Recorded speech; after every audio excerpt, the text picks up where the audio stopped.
So இப்போ நம்ம ரெண்டாவது ப்ராப்ளம் போலாம். Which of the following properties hold for subtraction of rational numbers y கேட்டிருக்காங்க. மொத்தம் 5 ப்ராப்பர்ட்டி கொடுத்திருக்காங்க. இதெல்லாம் satisfied கேட்டிருக்காங்க. First closure property எடுத்துக்கலாம். இப்போ இந்த closure property is satisfied இல்ல is not satisfied for rational numbers and subtraction ன்றத நம்ம இப்போ பார்க்கலாம். அதுக்கு நம்ம ஸ்டூடண்ட் கூப்பிடலாம். Lakshmi Priya, can you please solve this subdivision A? So first option வந்து A, அதாவது closure property கேட்டிருக்காங்க. அது வந்து satisfy ஆகுமான்னு கேட்டிருக்காங்க subtraction. So இப்போ example நம்ம வந்து 1/2 எடுத்துக்கலாம், 1/3 எடுத்துக்கலாம். That belongs to rational number set. So இப்போ நம்ம வந்து 1/2 minus 1/3 பண்ணோம்னா நமக்கு என்ன வரும்? 3 minus 2 divided by 6 வரும். That is equal to 1/6. That belongs to the rational number set. So அதுல இருந்து என்ன தெரியுதுன்னா closure property therefore satisfies for rational numbers under subtraction. Okay, very good.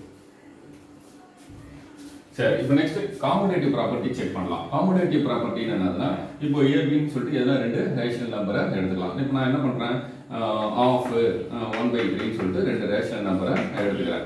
So இப்போ வந்து ஆஃப் சப்ட்ராக்ஷன் சொன்னாங்க, ஆஃப் மைனஸ் 1/3 நீங்க போட்டுருக்கேன், 1/3 மைனஸ் ஆஃப்னு போட்டிருக்கேன். ரெண்டுக்கு ஒரே ஆன்சர் வருதான் பாருங்க.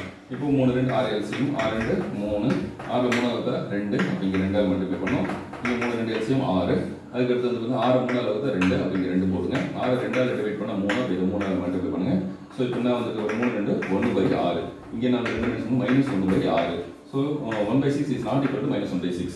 அப்போ a plus b, sorry, a minus b is not equal to என்னன்னு வருது உங்களுக்கு, b minus a. a minus b is not equal to b minus a ன்னு வருது. அதனால காம்படேட்டிவ் ஃபெயில்ஸ் அப்படின்னு சொல்லிட்டு எழுதணும். ஸோ நம்ம என்ன பண்ணோம், ரிசல்ட் எப்படி எழுதணும், காம்படேட்டிவ் ப்ராப்பர்ட்டி ஃபெயில்ஸ், காம்படேட்டிவ்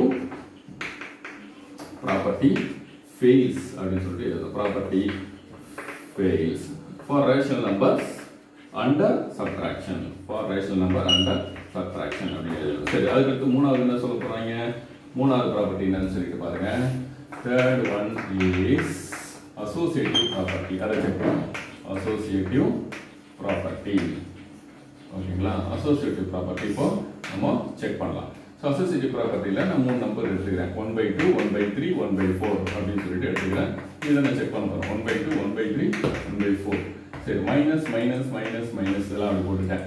இப்போ a minus b bracket minus c is equal to a minus bracket b minus c. இப்போ இது ரெண்டு ஈக்குவலா வருதுன்னு செக் பண்ணனும். செக் பண்ணிடலாமா?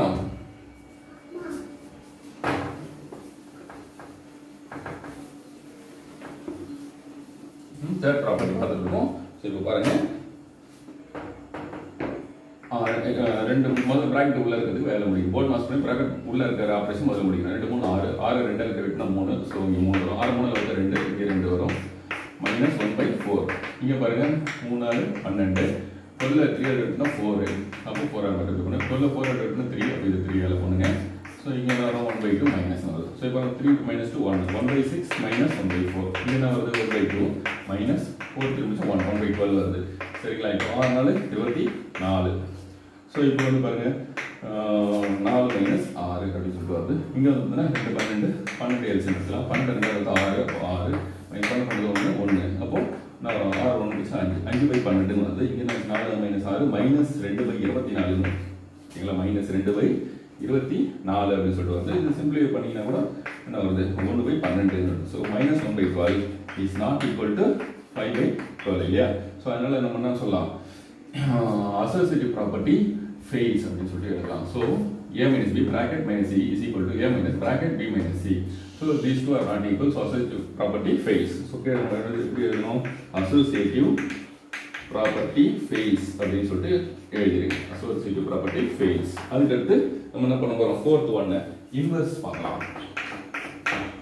ஐடென்டிட்டி எலிமெண்ட் பார்த்துட்டு அதுக்கப்புறம் கூட நம்ம என்ன பண்ணலாம், இன்வெர்ஸ் போகலாம். ஸோ முதல்ல ஐடென்டிட்டி ஃபெயில்ஸா இல்லையா அப்படின்னு சொல்லிட்டு பார்க்கலாம். ஐடென்டிட்டி எலிமெண்ட் இருக்கா இல்லையா அப்படின்னு சொல்லிட்டு பார்க்கலாம். இப்போ வந்து ஒரு 1/2 அப்படின்னு சொல்லிட்டு ஒரு நம்பர் ரேஷனல் நம்பர் எடுத்துக்கிறேன். இதுலேருந்து எதை சப்ட்ராக்ட் பண்ணால் எனக்கு வந்து அந்த 1/2 அப்படியே இருக்கும்னு சொல்லிட்டு பார்க்குறேன். 1/2 வந்து 0 சப்ட்ராக்ட் பண்ணோம்னா நம்மளுக்கு என்ன வரும், 1/2 அப்படியே இருக்கும். அப்போ 0 ஐடென்டிட்டி எலிமெண்ட் சொல்லலாமா, சப்ட்ராக்டிவ் ஐடென்டிட்டி எலிமெண்ட் அப்படின்னு சொல்லலாமா? சொல்ல முடியாது. ஏன்னு கேட்டால் நம்ம ரூல் பிரகாரம் என்ன வரணும், ஒரு நம்பர் அதனோட அதில் இருந்து அந்த ஐடென்டி எலிமெண்ட்டை மைனஸ் பண்ணுறீங்க இல்லையா, அது வந்து காம்படேட்டிவாகவும் இருக்கணும். அதாவது ஆஃப் மைனஸ் 0 போட்டாலும் 0 மைனஸ் ஆஃப் போட்டாலும் ஒரே ஆன்சர் தான் வரணும். இது வரணும், ஆஃப் வரணும். அது மாதிரி வருமா பாருங்க. பாருங்க, ஆஃப் மைனஸ் 0 போட்டால் ஆஃப் வருது, 0 மைனஸ் ஆஃப் போடும்போது மைனஸ் ஆஃப் வருது. ஸோ இப்போ வந்து நம்ம என்ன சொல்லலாம், இந்த இடத்துல identity element does not exist தான் சொல்லணும். சரியா? அப்போ identity element does not exist. ஓகேங்களா? So identity does not exist அப்படின்னு சொல்லிட்டு சொல்லணும். சரி, ஐடென்டிட்டி ஃபெயில்ஸ்னு சொல்லலாம். சரி, அதுக்கடுத்து ஃபிஃப்த்தில் பார்த்தீங்கன்னா இன்வர்ஸ். இன்வர்ஸ் எலிமெண்ட் அப்படின்னு சொல்லிட்டு சொல்லலாம். Inverse element கண்டுபிடிக்கிறீங்க. ஸோ அதாவது ஆஃப்னு இருக்கு. இதனோட இன்வர்ஸ் கண்டுபிடிக்கணும். ஆஃபுக்கு இன்வர்ஸ் கண்டுபிடிக்கணும். இப்போ ஆஃபோட இன்வர்ஸ் ஏதோ ஒன்று இருக்குன்னு வச்சுக்கோங்களேன். ஸோ ஆஃபையும் ஆஃபோட இன்வர்ஸையும் சப்ட்ராக்ட் பண்ணோம்னா நம்மளுக்கு என்ன வரணும், ஐடென்டி எலிமெண்ட்டு வரணும். ஐடென்டி எலிமெண்ட்டு ஒன்று வரணும். அது ஈன்னு எடுத்துங்களேன். ஸோ இப்போ வந்து ஏற்கனவே என்ன சொல்லிட்டேன், identity element does not exist சொல்லிட்டேன். அப்படி இருக்கும்போது இந்த ஐடென்டி எலிமெண்ட் இல்லாதப்போ நம்மளுக்கு இந்த ப்ராப்பர்ட்டியும் சாட்டிஸ்ஃபை ஆகலாம் தான் சொல்லணும். அதாவது inverse element also does not exist தான் சொல்லணும். எப்போ ஐடென்டி எலிமெண்ட் டஸ் நாட் எக்ஸிஸ்டோ அப்படியே நம்ம ஆட்டோமேட்டிக்காக ஃபிஃப்த் ப்ராப்பர்ட்டியில் போயிட்டு inverse element does not எக்ஸிஸ்ட்னு எழுதிடும்.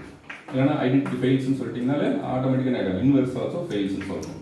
Inverse property fail, inverse property fails அப்படின்னு சொல்லிட்டு எழுதிடுங்க. அவ்வளோதான்.